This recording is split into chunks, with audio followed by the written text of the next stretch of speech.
stay up, stay up, stay up, stay up, stay up, stay up, stay up, stay up, stay up, stay up, yeah, stay up. Hi, my name is IRKO. I'm the music industry most beloved bow tie wearing mixing engineer.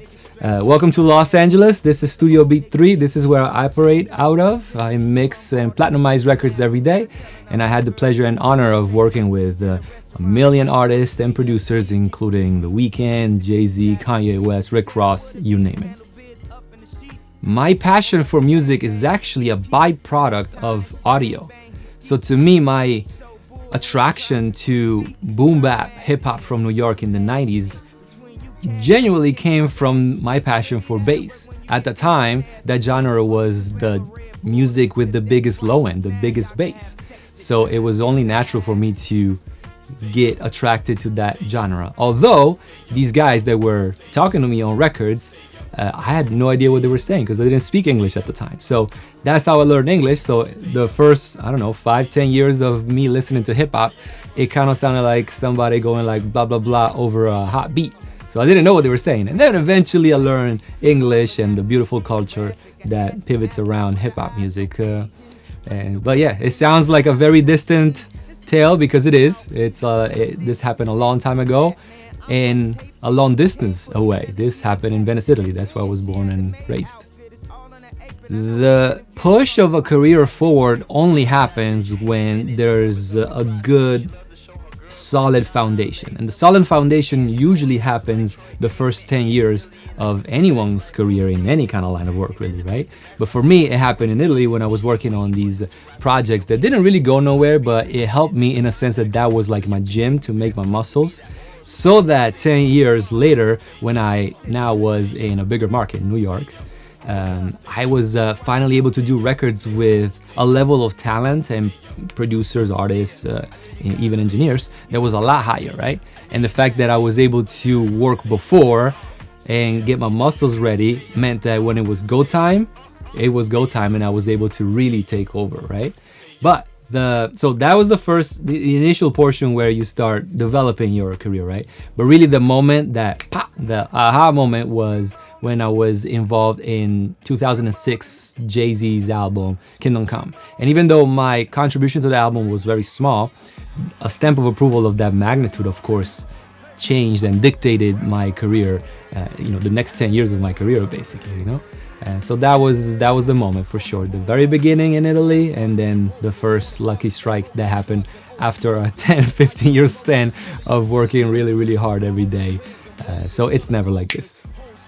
Besides the obvious plaques and the Grammys and all of that stuff, the biggest achievement for my career really has been to be able to build this building purposely for the objective of having music industry opportunities for those that are in the music industry. In other words, when I see sessions being booked and young kids operating, whether if it's at this desk as engineers or as producers or in the booths as talent or playing their instrument, whatever the case may be, just seeing that means so much to me because I built this place to give back to the community that gave me so much over decades, So, of course, it's nice to see the gold and platinum plaques on the walls and stuff like that. Of course, those are big achievements. But to me, the biggest one is to be able to allow others to try to do the same steps and have the same achievements that I have. And honestly, even way bigger than mine. I only do features to keep hitting my mark and show you motherfuckers you ain't good as you thought. Let's go.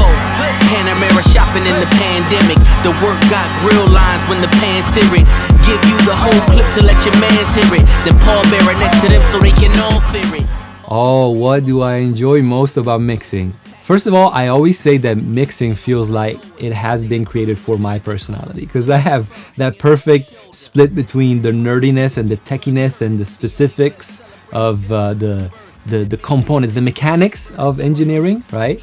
And at the same time, all of my artistic vision and my taste for aesthetic stuff. I mean, I wear bow ties, guys. Come on, So it feels like it's the perfect gig for me, Obviously, the best moment is when the mix is finished and I listen to it on these big speakers and I blast it and it's like, it's freaking perfect. And it's only perfect until the producer comes in, but that's a different story. The most important part for mixing is to remember that we're talking about a song here. So we can be easily get distracted by the numbers on the screen, the frequency response, the loudness meters, all those numbers things are very important. They're like dials in a dash of a car, right? They give you readouts of the machine, of how fast you're going and all that stuff. But you can't be driving that car looking at those dials only, right? And it's very easy to get distracted by these numbers because they're right in front of you on your screen, right? So to me, the most important thing is remembering that this is a piece of art that we're talking about. The song is a packet of feelings that are communicated from the talent to his or her audience. And that's all that matters. No one will ever hear the song listening and knowing or be aware of these numbers we're looking at. So forget about the numbers, forget about all this gear, forget about all of these things. They're very useful. They're very useful tools, yes. But ultimately, you got to picture this song being performed in front of 10,000 people at a stadium or something, and how this crowd reacts to the energy of the song that is being performed live. That's the most important thing. So to me, the most important thing is the energy, the feeling. How is this piece of art being consumed by their audience? My best advice for mixing would be that the boss is the song. It's not the artist, it's not the producer, it's the song. Obviously the song, it's their baby. So of course they're very closely related. And I need to be true as I can be to the piece of content, the song, as I can be, with the consideration that of course it's their baby we're talking about, right? But ultimately it's not about me, it's not about my mixing techniques, it's not about even the producers or the musicians that are making a song, because once again the millions of people that are going to listen to this song are here for the song. Oftentimes we don't care about the engineer that put in the work into the chassis of your car. Who knows? We don't even know who they are, right?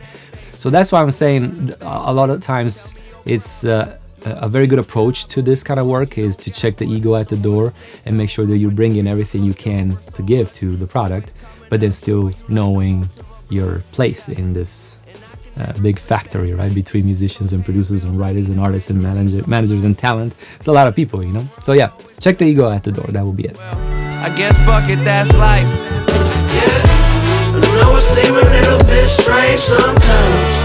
Yeah, yeah. Everybody live a little, everybody die. Yeah, yeah.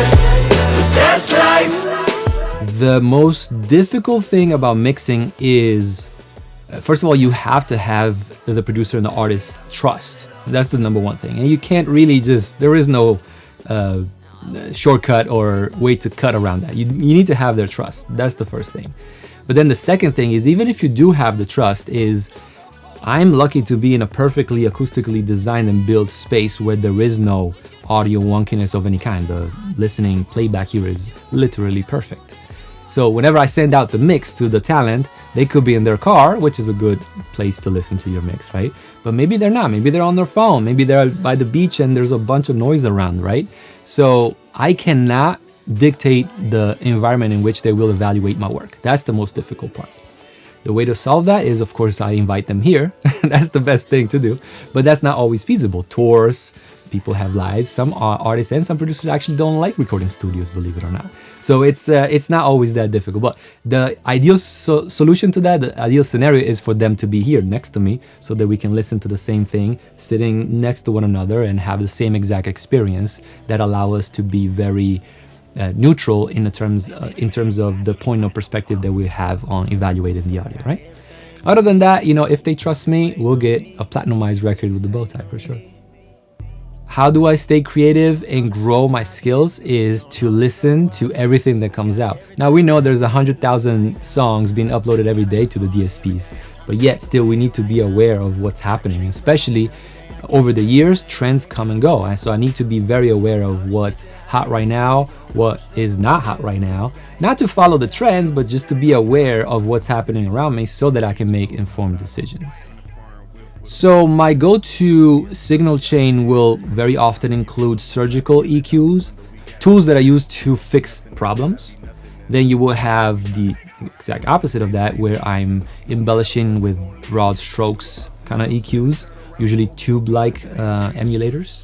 Then you will have my limiters and compressors, again, to solve problems in a way, but also to give a distinct sonic characteristic, especially if we're talking about vocals.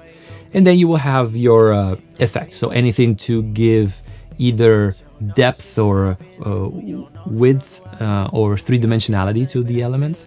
So all of these are typical tools that any engineer will use. The way these tools are used, though, that's absolutely unique to the person. You don't know the shit that I've been through. You don't know the struggle I lived through. Got everything, but I still do it right now.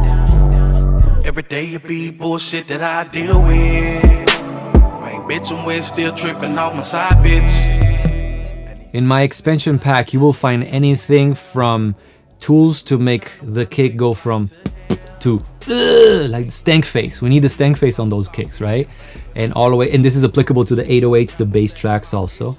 All the way down to acoustic guitars, where it's not really about bringing out grittiness, but about embellish and make these tracks be prettier than before. So it's a vast array of all kinds of stuff. I'm a little bit more known for my hip-hop stuff, and that's where we are after identifying the different elements of the song, not merge them together as in band performing live, right? We want separation rather than putting everything into one group or one presentation, one stage, right? So for hip-hop stuff, we want to get the biggest kick we can. We want to get the biggest 808 we can. We want to get the biggest vocal we can, right? So there's going to be a lot of single element treatments, so kick drum claps, snares, hi-hats, and things like that. My signal chains are unique to my taste, just like my mixing is unique to my taste. So what you'll find in my signal chains and how I order my treatments and stuff is completely a mirror image of how I think and how I hear music, right? So you will have, again, this like dual aspect, two sides of the same coin, which is the grittiness of all the harmonic content that I'm trying to give to my music. At the same time, though, I want definition, pristine audio, very high def, high quality, HD, if you will, kind of audio on my sound, on my mixes. That's a little bit of my signature sound, and you'll find it all over my presets. This is how well the translation of the first setting that I plopped up on my expansion pack worked. I put in, I think it was a kick drum. I applied it to a kick drum that I had on my session, and I'm like, oh wow, this is exactly it. That's how well it is. That is what I actually would do on this kick drum. So yes, it works really well. Yeah, I mean they study what I did and they extracted the sauce, the special IRKO sauce, and it's all over it. Just had 3 bands. Now I'm the one everyone call on, cause I got deep pants. Bro told me the way to beat the game is on the defense. And never phased by names that they might call me, but they gon' respect it. And I feel like you better off trying to call, I might not get the message. My favorite feature of ControlHub is the mix knob. Bottom right, it's like, I think that's the key. Some presets are intended to be, I think the sweet spot is in the middle, really. But then of course it's case by case and taste by taste based, right? So plop it in, go through it. But before you go to the next preset, mess around with that mix knob, because sometimes all you need is like a 20%. Sometimes you need 100%, you know? And even when you are at whatever percentage you selected, you still can go into the actual single modules that created that treatment. So feel free to play around, but my favorite button is the mix knob. I think people will enjoy my expansion pack because with a couple of clicks, you are snapped into an entire chain that has been part of one of my mixes, and that's genuinely what I actually did on these sounds, right? So with speed, efficiency, you can get immediately a shortcut to the treatment that I gave to this kick drum, that snare, that clap, whatever the case, right? And you have a legit treatment of a legit track of a legit mixer in a matter of a couple of clicks onto your DAW. So, I mean, come on. Architecture digest, but I need needed home improvement. $60 million home, never went home to it. Genius gone clueless, it's a whole lot to risk. Alcohol Anonymous, who's the busiest loser? Heated by the rumors, read into it too much. Fiending for some true love, ask him what do you love? Hard to find what the truth is, but the truth was that the truth sucked. Always in the do stuff, but this time it was too much. Everybody's so judgmental.